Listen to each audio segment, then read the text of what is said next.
इन्होंने पिछले 12 साल में देश के उन हर संस्थानों को जिनसे देश बनता है, जिन पर देश चलता है, उनको खत्म किया है। फरमान, कल वोट पड़ेंगे, जानकारी के लिए अपने घर में रहें, घर से ना निकले। शाम को वोट पड़ गए, आपका बहुत बहुत धन्यवाद, आप घर में रहे। और 2 घंटे बाद ऐलान कि मोदी जी की टीम जीत गई। हर जगह जिस तरह से लूट हो रही है लोकतंत्र की, चाहे मध्य प्रदेश की आप राज्यसभा की सीट देख लीजिए, वहां तो मौका ही नहीं आया। वहां बेशर्मी की, मतलब हर लेवल पे बेशर्मी इतनी बढ़ गई कि हो सकता है ईवीएम को शर्म आ गई हो। अब तो ईवीएम को चलाने वाला ही चरित्रहीन हो गया एक तरह से, उसका ही चरित्र नहीं बचा। और फिर भारत में तो अब किसी संस्था का चरित्र नहीं बचा। ईवीएम को केंद्र में रख के इस देश में जितने भ्रम फैलाए गए। नमस्कार, मैं हूं संजीव श्रीवास्तव। आप देख रहे हैं 4 PM मध्य प्रदेश। दोस्तों, फिर ईवीएम मशीनें जल गई। पीछे का सच क्या है? ये क्यों जलती हैं ईवीएम मशीनें बार बार चुनाव हो जाने के बाद, या फिर चुनाव के दरमियान जब धांधलियों के आरोप लगते हैं या कुछ और इस तरह के ब्लेम्स होते हैं, तो फिर ईवीएम धोखा दे जाती है। और ईवीएम तो आप जान ही रहे हैं कि साल 2014 के बाद से और अब 2026, 12 साल में कितनी कंट्रोवर्सीज हैं, कितने मामले कोर्ट कचहरी में ईवीएम से जुड़े लंबित हैं, और क्या क्या नियमों में बदलाव। वो चुनाव आयोग जो सतत कटघरे में है, वो पहले राजीव कुमार थे, आज ज्ञानेश कुमार हैं। उनके नेतृत्व में ज्ञानेश कुमार जी के चल आखिर देश में रहा क्या है, इसी मसले, इसी मुद्दे पर बातचीत करने के लिए चलेंगे। अपने जो खास मेहमान होते हैं, अरुण दीक्षित जी दूंगा, जुड़ गए। अरुण जी, बहुत बहुत स्वागत है आपका। नमस्कार, धन्यवाद। अरुण सर, ये जो ईवीएम मशीनें हैं, मुझे लगता है ये इन्हें भी कहीं शर्म सी आ जाती है। जो चीजें चल रही हैं देश में, जो उठाई जा रही हैं, वो कहीं आत्मग्लानि से भरी हुई नजर आती हैं। वो जो चुनाव बाद जल जाती हैं, कहीं कुछ और होता है। और ये घटनाएं लगातार आगे बात करूंगा, लेकिन जो बंगाल से सूचना निकल कर आई है कि वो 10 विधानसभा क्षेत्रों में उपयोग 4000 मशीनें, वो सरकारी इमारत, और सवाल यह है कि आग लगती है तीसरी मंजिल पर, बीच की मंजिलें छूट जाती हैं, वो कहीं 8वीं 9वीं मंजिल पर आग पहुंच जाती है और मशीनें जलकर खाक हो जाती हैं। और अब जिसकी जिम्मेदारी थी सुरक्षा की, रक्षा की, वो कहीं इस पूरे मामले में इस तरीके की बातें कर रहे हैं। क्योंकि हमने वो शुभेंदु सरकार के मंत्री के बयानों को सुना है, उनकी एक अलग राग चल रहा है कि ये कहीं साजिश है। अरे कौन रच रहा है साजिश? सरकार है आपकी। आप तो अभी आज अल सुबह 3 बजे छापा मारा है आपने अभिषेक बनर्जी के। तो पहली टिप्पणी आपकी जो ये घटनाक्रम। संजीव जी, देखिए, ईवीएम, इलेक्ट्रिकल वोटिंग मशीन जो है हमारी, इसको लेकर के सबसे पहले इस पर शक और आरोप किसने लगाया था? आपको याद होगा, भारतीय जनता पार्टी ने। लाल कृष्ण आडवाणी ने उस पुस्तक की प्रस्तावना लिखी है, जो जीवीएल नरसिंह राव ने जो किताब लिखी थी ईवीएम के खिलाफ। पूरी बीजेपी उसके खिलाफ थी। लेकिन जैसा कि आपने कहा, 2014 के बाद बीजेपी ने ईवीएम को, जो नई बीजेपी है, जो नरेंद्र मोदी की बीजेपी है, उसको ईवीएम को अपना, पहले अपनी सीढ़ी बनाया उसको ऊपर चढ़ने का। और फिर उसके बाद जब लगा कि सीढ़ी थोड़ी कमजोर पड़ सकती है, तो उन्होंने जाके छत पे ही पूरा जो है कब्जा कर लिया। मतलब अब ईवीएम से शुरू हुई भारतीय जनता पार्टी चुनाव आयोग को अपनी जेब में रख चुकी है। लेकिन फिर भी कई बार होती है, मशीन तो मशीन है, इलेक्ट्रॉनिक्स, कहीं से भी डेटा रिकवर हो जाता है।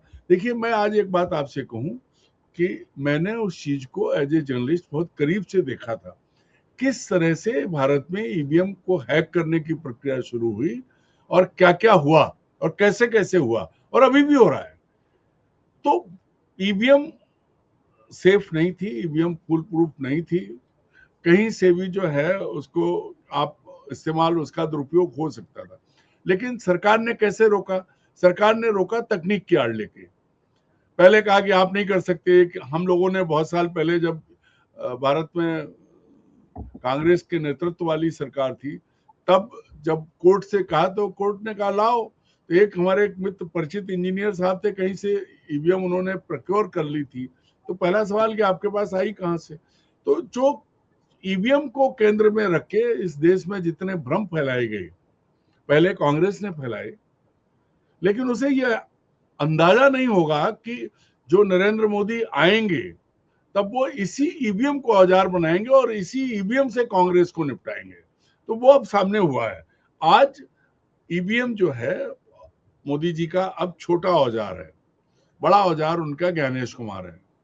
तो जो आग लगी, जो कुछ हुआ है, इस पर बहुत साफ है। क्यों जो आप कह रहे हैं तीसरी मंजिल पे आग लगी, 9वीं मंजिल पे मशीनें जली, कहीं कुछ हुआ, ये सब उन्हें पता है कि कितना भी खत्म कर लो, जो किया है वो कभी ना कभी तो पकड़ में आ ही जाता है। तो आग सबसे बढ़िया है।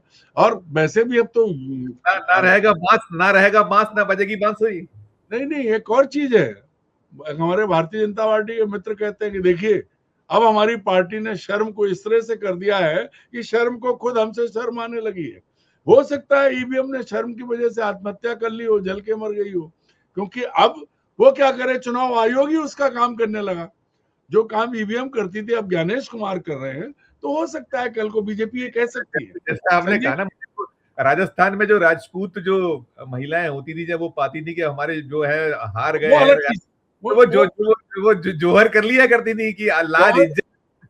नहीं, वो बिल्कुल अलग है। वो लाज इज्जत कहीं, भाई देखिए, हमारा मैंने आत्मग्लानि के शब्द का उपयोग किया था अरुण जी की, कहीं लगता है ना कि आत्मग्लानि नहीं, देखिए आत्मग्लानि संजीव जी, जौहर करना, जौहर जो है वो खुद को बचाने के लिए होता था। क्योंकि जब राजा शहीद हो जाते थे, उनकी फौज खत्म हो जाती थी, तो मुगल आतंकी आक्रमण करने वाले वो बहन बेटियों को उठा ले जाते थे, उन्हें गुलाम दासी बना के उनका शोषण करते थे। तो उससे बचने के लिए वो जौहर करती थी कि जैसे ही खबर आई कि राजा शहीद हो गए, वैसे ही वो कुएं आके उसमें जल के आत्महत्या कर लेती। यहाँ तो शहीद नहीं है, यहाँ तो राजा ही बेशर्म हो गया है, इसलिए उन्हें शर्म आ रही है कि अब बेशर्म के साथ भी, क्योंकि पहले तो होता था कि ईवीएम चरित्रहीन है, कुछ भी कर लो उसके साथ। अब तो ईवीएम को चलाने वाला ही चरित्रहीन हो गया एक तरह से, उसका ही चरित्र नहीं बचा। और फिर भारत में तो अब किसी संस्था का चरित्र नहीं बचा। आज तो सवालों के घेरे में सुप्रीम कोर्ट भी है, आज के सवालों के घेरे में विधानसभा है, लोकसभा है। हर जगह जिस तरह से लूट हो रही है लोकतंत्र की, चाहे मध्य प्रदेश की आप राज्यसभा की सीट देख लीजिए, वहां तो मौका ही नहीं आया। वहां बेशर्मी की, मतलब हर लेवल पे बेशर्मी इतनी बढ़ गई कि हो सकता है ईवीएम को शर्म आ गई हो। यार अब क्या करें। आपने मध्य प्रदेश का जिक्र किया अरुण जी, तो मैं बोल दूं, वो जो जिस केस के चलते उस बेचारी मीनाक्षी नटराजन की जो उम्मीदवारी ही समाप्त हो गई। अब वो बड़ा दिलचस्प आया कि वो जो तेलंगाना का जो नामपल्ली कोर्ट है, उसको याचिका को ही लौटा दिया उसने। आप कल्पना करिए, जिसके आधार पर उनका नामांकन, वो कह रही थी बार बार कि मेरे खिलाफ एफआईआर नहीं है, मैं इसमें कोई दोषी नहीं हूं, मेरे मतलब जो आपराधिक केस नहीं है, तो फिर कैसे मैं उसको दे दी, कोई कॉलम नहीं है। और बड़ी निवाब करें निर्लजता और शर्म से शर्म मतलब शर्म को भी इनकी बेशर्मी शर्म आ रही। संजीव जी, ऐसा है, नमक का हक अदा करने की बात आप ही ने कही थी अपने प्रोग्राम में। और अगर लाखों रुपए महीने की तनख्वाह पर अगर आपको 6 साल नौकरी मजे से करने को मिल जाए, करोड़ों के बजट के भी आप इंचार्ज हो, तो आप कुछ भी करोगे। तो ये बात तो अब साफ है, मीनाक्षी कुछ भी करती हो, वो इबारत पहले से ही लिखी जा चुकी थी, सब कुछ तय था। और इसमें एक बात और है, बीजेपी ने जो किया है उसमें कांग्रेस शामिल है, ये भी आप समझिए। मध्य प्रदेश के कांग्रेसियों की तो नकारात्मकता, नालायकी छोड़ दो आप, ये तो इनकी बात ही नहीं है। इसमें तो खुद तेलंगाना का मुख्यमंत्री शामिल है। कांग्रेस के अंदर की राजनीति, तो ये बात राहुल गांधी को मालूम है।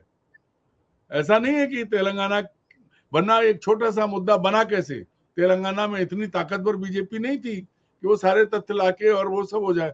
और अगर ऐसा था तो क्या मीनाक्षी नटराजन लोकसभा सदस्य रह चुकी हैं, एक राज्य की प्रभारी हैं, और पूरी टीम मेरी, तो मैं आपको बता दूं, दिल्ली में बात हुई है, राहुल गांधी को समझ में आ गया है कि किसने खेल खेला है।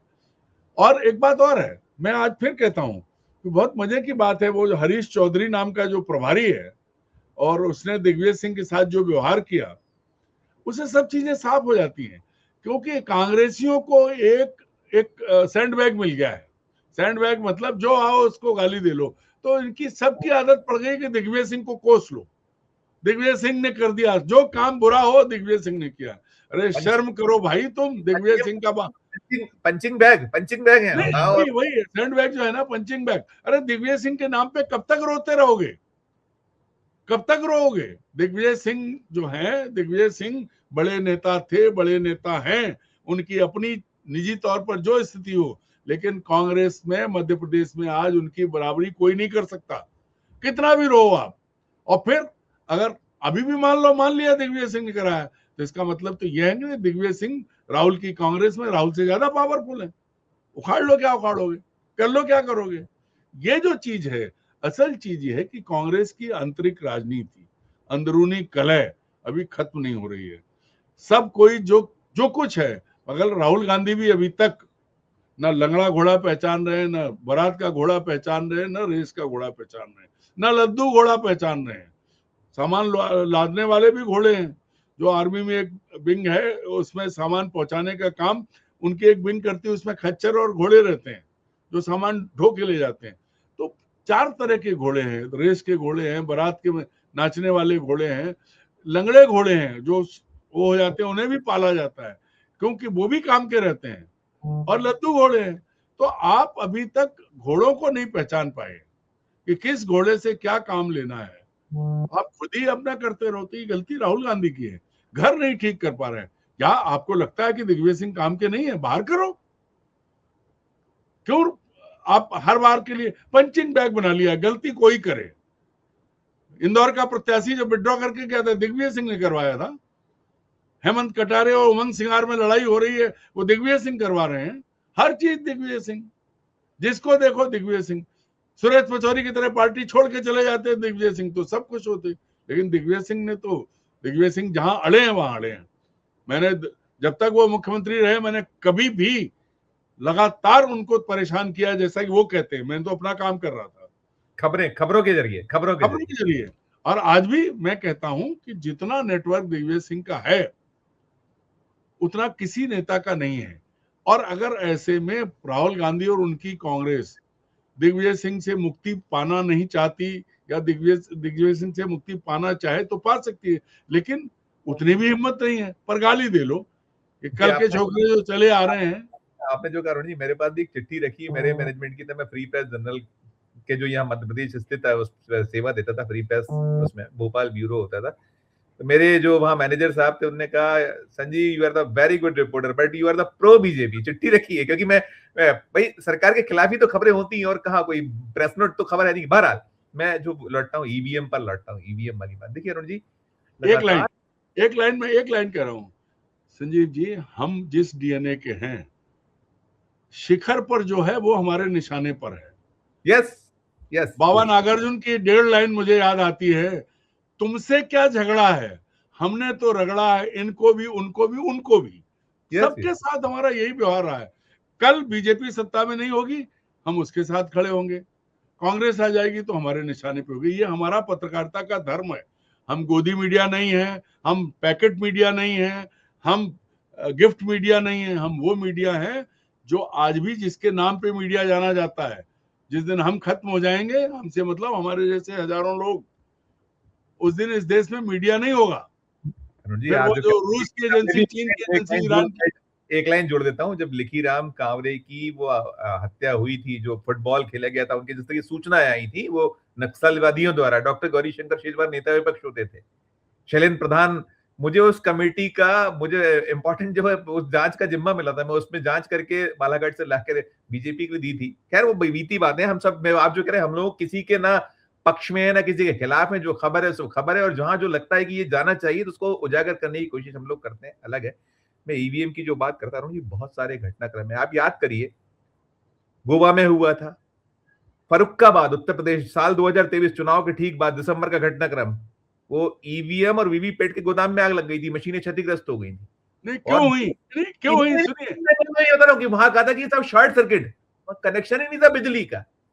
तो ये चीजें हैं, इसमें कहीं ना कहीं ये भी है कि उस मसले मुद्दे को जो ये मीडिया भी छोड़ता है, और जो विपक्ष है वो तो बिल्कुल ही लापरवाह हो जाता। हो गई घटनाक्रम, 4-6-8 बयान दिए, ठंडे कमरों से एक्स किया, ट्वीट किया और खत्म। याद करिए यहाँ संजीव जी, यहाँ क्या है कि जब बेशर्म एव जयते, जब इस सिद्धांत पर सरकार हो तो आप सर पटक के कर भी क्या लोगे? और मैंने पहले कहा ना, इसी वजह से उन्होंने सीधा चुनाव आयोग नियुक्ति के नियम बदले। वैसे आदमी बैठ गए जो सुनेंगे ही नहीं। गांधी जी के 3 बंदर बैठे हैं, मोदी जी के 3 बंदर जो ना देखते हैं, ना सुनते हैं, ना बोलते हैं। जो करना करेगा। ईवीएम अब क्यों चल रही है? ईवीएम इसलिए चल रही है कि पूरा चुनाव आयोग वो काम कर रहा है जो ईवीएम से कराया जाता था, वो खुद ही कर देते हैं। वोट बढ़ा दिए, वोट घटा दिए, वोट गिनवा दिए। तो अब पूरी व्यवस्था बदल गई है। नरेंद्र मोदी के नेतृत्व में 12 साल में ईवीएम को अब खारिज कर दिया गया। ईवीएम की हैसियत नहीं बची। क्यों? पूरा काम चुनाव आयोग खुद कर रहा है। और गंभीरता यह है कि सच बात है। सवाल क्यों उठते हैं? सवाल उठ रहे हैं क्योंकि ये गड़बड़ हो रही है। आप याद करिए, चंडीगढ़ के मेयर के चुनाव में पीठासीन अधिकारी जो था, अनिल मसीह, क्या नाम, हाँ, उसने कैमरे में देख देख के कर रहा था। और उसके बाद भारत का सुप्रीम कोर्ट उस पर सवाल नहीं उठा पाया, उसके खिलाफ कुछ नहीं हुआ, वो जहां का तहां बैठा है। इसके बाद क्या बचता है? इसके बाद तो यही बचता है कि फरमान, कल वोट पड़ेंगे, जानकारी के लिए अपने घर में रहें, घर से ना निकले। शाम को वोट पड़ गए, आपका बहुत बहुत धन्यवाद, आप घर में रहे। और 2 घंटे बाद ऐलान कि मोदी जी की टीम जीत गई 98% वोट के साथ, बहुत जनता का ऐलान, बढ़िया। ये बचा है अब, और कुछ नहीं बचा है।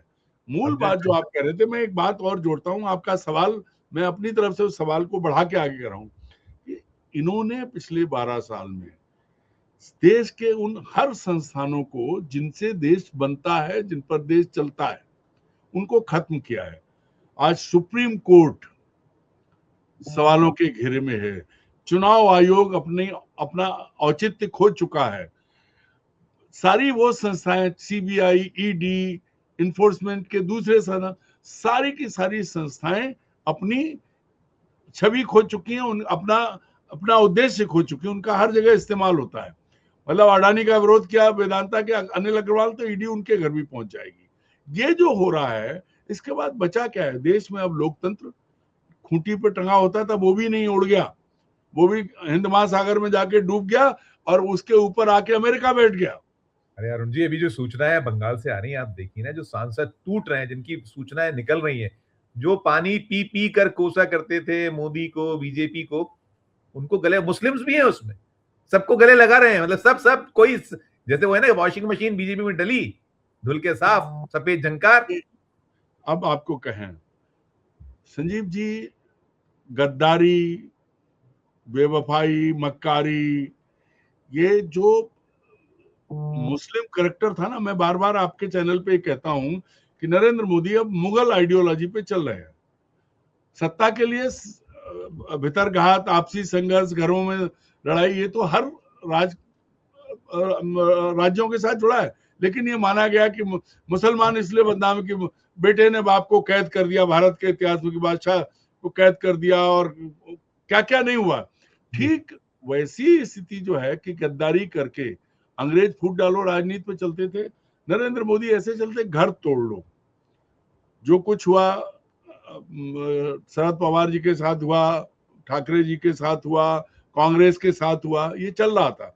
अब इन्होंने क्या किया कि लॉन्ग टर्म इन्वेस्टमेंट, मेरी जानकारी तो ये है कि कुछ सांसदों पर बहुत पहले से इन्वेस्ट कर लिया गया था, उनको कहा था वहीं रहो। अब जैसे वो जो लोग, अब देखिए, जो आदमी घूस लेते पकड़ा गया, पैसे लेते, और जिसको लेकर के प्रधानमंत्री और गृह मंत्री नरेंद्र मोदी और अमित शाह गालियां दे रहे थे शालीन भाषा में, वो उसको गले लगा के उसको मुख्यमंत्री बना रहे हैं। ऐसे ही वो सांसद जो पकड़ी गई थी 5 लाख, उनके भी ऐसे सब लोगों को वॉइस टेस्ट प्रूव हुआ, ऐसा जो निकला था कि संजीव जी, ये देखिए क्या है, ये क्या किया है नरेंद्र मोदी ने, अपने जो विपक्षी दल है उनको ठीक उसी तरह से ट्रीट कर रहे हैं जैसे मुगल आक्रांता आते थे, लूटते थे, अंग्रेज आते थे। ये आतंकी या आक्रमणकारी लुटेरों की तरह व्यवहार कर रहे हैं। तोड़ लिए उनकी टीम।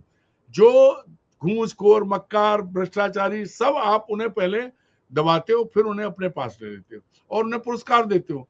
असम में मुख्यमंत्री कौन है? कांग्रेसी है, उसका भी ऊपर आरोप था।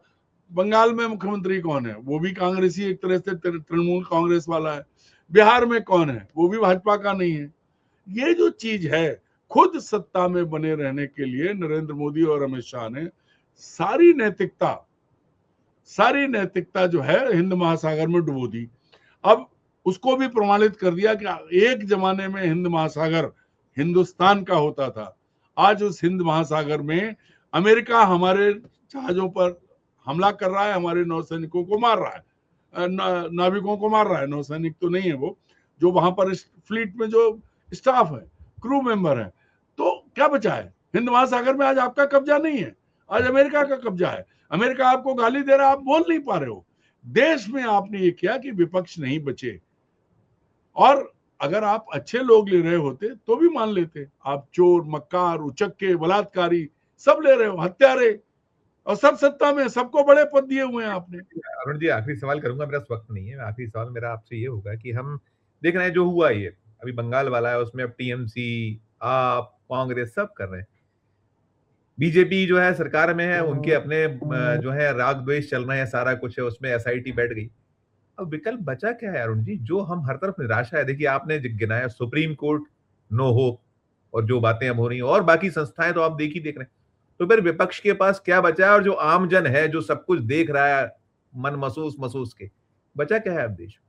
देखिए, एक ही चीज बची है, छोटा सा जवाब, एक ही चीज बची है। विपक्ष तभी विपक्ष बन पाएगा जब ये भारत की जनता समझेगी कि जो कुछ हो रहा है, जो लूट हो रही है, उसके साथ हो रही है।